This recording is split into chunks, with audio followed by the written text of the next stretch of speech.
ตาบาดใจน้องงามกว่าไผคนใดบ่เหมือนเปรียบปานถ้าหากว่าน้องบ่มีผู้มาจับจองหัวใจสี่ห้องของอายมอบให้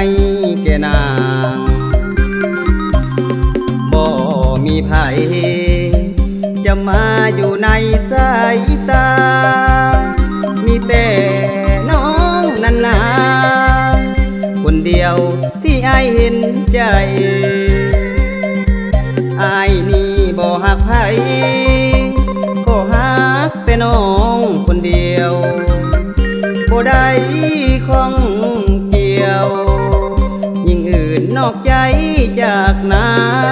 งน้องเอ๋ยเห็นใจอายแน่เด้อล่ะที่ขันอาสาเป็นพันยา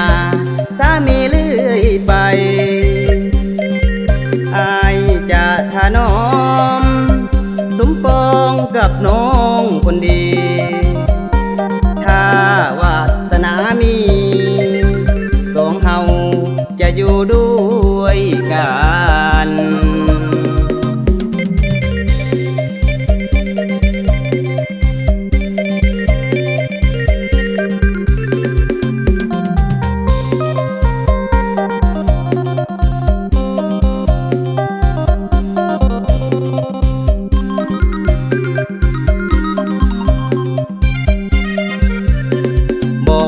มีไผ